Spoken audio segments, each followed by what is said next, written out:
Hello friends, मैं हूं सन्मय प्रकाश और आप देख रहे हैं यूट्यूब चैनल सरकारी जॉब न्यूज़। ये 23 अप्रैल 2019 का इंपॉर्टेंट करंट अफेयर्स है। इसे द हिंदू, इंडियन एक्सप्रेस सहित कई न्यूज़पेपर और पीआईबी रिपोर्ट्स के एनालिसिस से तैयार किया गया है। तो शुरू करते हैं बिना देर किए हुए। और हाँ, आप इस वीडियो को लाइक जरूर करना अगर आपको पसंद आए तो। क्वेश्चन होगा, भारतीय नौसेना ने हाल ही में गाइडेड मिसाइलों को ध्वस्त करने में सक्षम किस आईएनएस युद्धपोत का जलावतरण किया है, मतलब लॉन्च किया है? तो इसका आंसर होगा आईएनएस इम्फाल। ये आईएनएस इम्फाल जो है वो गाइडेड मिसाइलों को तो ध्वस्त कर ही सकता है, इसके अलावा उनको चकमा भी दे सकता है। इसे भारत में ही डिज़ाइन किया गया है, बनाया गया है और ये प्रोजेक्ट 15B के तहत बना तीसरा युद्धपोत है। तो ये भी क्वेश्चन हो सकता है कि आईएनएस इम्फाल जो है वो किस प्रोजेक्ट के तहत बनाया गया है? तो प्रोजेक्ट 15B के तहत, और ये तीसरा युद्धपोत है इस प्रोजेक्ट के तहत बनने वाला।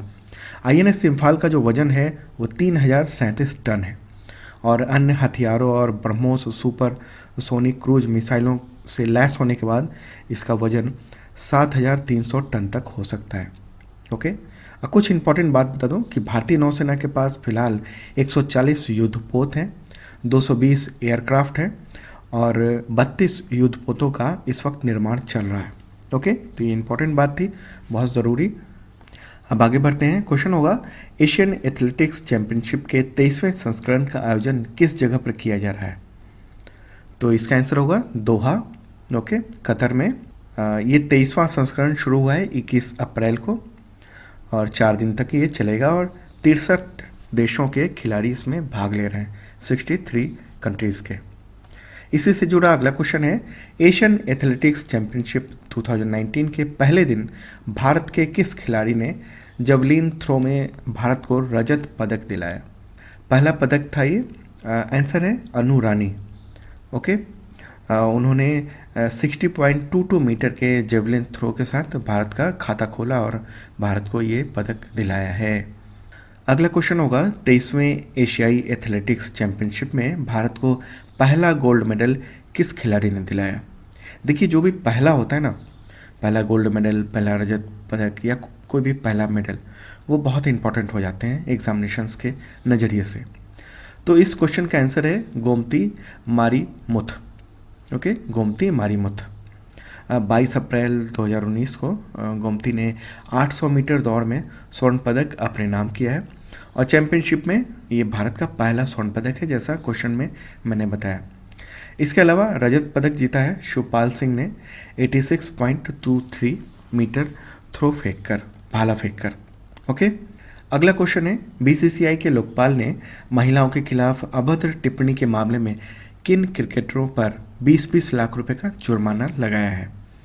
तो आंसर है डी, यानी ए और सी, केएल राहुल और हार्दिक पांड्या। देखिए, टीवी प्रोग्राम कॉफ़ी विद करण के एक एपिसोड में दोनों ने महिलाओं पर काफ़ी अभद्र टिप्पणी की थी। तो बीसीसीआई के लोकपाल हैं डी के जैन, तो उन्होंने दोनों खिलाड़ियों पर 20-20 लाख रुपए का जुर्माना लगाया है। इस जुर्माने में खास बात है कि अर्धसैनिक बलों के 10 शहीदों की पत्नियों को 1-1 लाख रुपए देने होंगे और जो बचा हुआ 10-10 लाख रुपया होगा वो दृष्टि बाधित क्रिकेट के विकास के लिए जो बनाया गया फंड, उसमें जमा कराने को कहा गया है। आगे बढ़ते हैं। क्वेश्चन होगा, भारतीय वायुसेना के विंग कमांडर अभिनंदन के लिए किस वीरता सम्मान पुरस्कार की सिफारिश की गई है? यानी भारतीय वायुसेना ने ये सिफारिश की है। तो आंसर होगा वीर चक्र। ओके, देखिए, पाकिस्तान के साथ जो हाल ही में तनाव हुआ था, उस दौरान F-16 लड़ाकू विमान को मार गिराने को लेकर ये सिफारिश की गई है भारतीय वायुसेना के द्वारा। अब वीर चक्र जो है वो तीसरा सर्वोच्च वीरता सम्मान है, युद्ध के समय दिया जाने वाला। पहला कौन है? परमवीर चक्र। आगे बढ़ते हैं। क्वेश्चन होगा, गृह मंत्रालय ने 112 नंबर शुरू किया है, तो ये क्या है? 112 नंबर। तो ये देशव्यापी आपात हेल्पलाइन नंबर है। ओके, और इस नंबर पर संकट की घड़ी में कोई भी तत्काल सहायता मांग सकता है।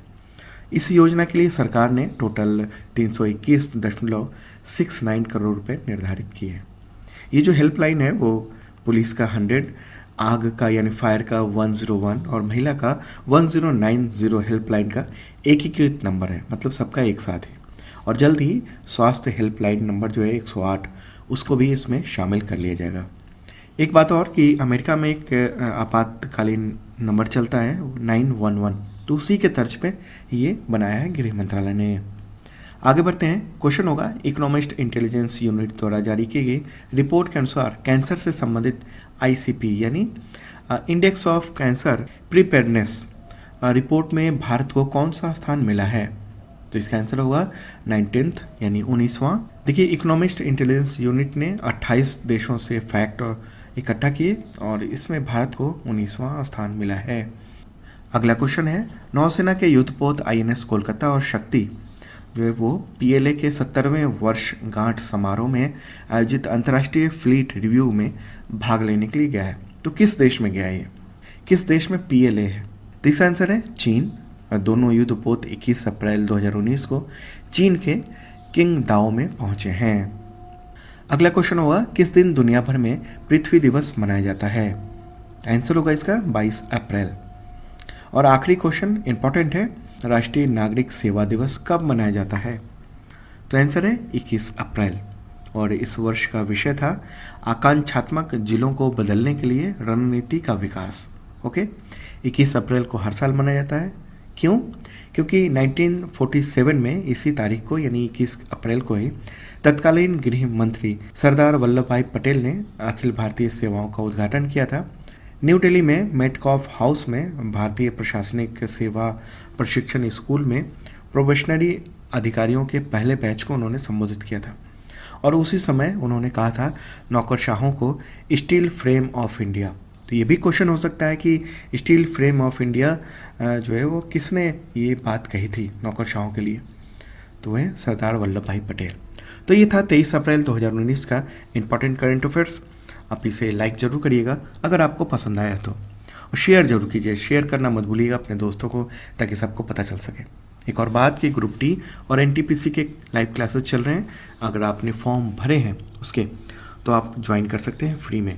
सुबह 7 बजे से क्लासेस स्टार्ट होते हैं ग्रुप डी के, और 11 बजे से NTPC के क्लासेस शुरू होते हैं। तो अब कल मिलते हैं 24 अप्रैल के करंट अफेयर्स साथ।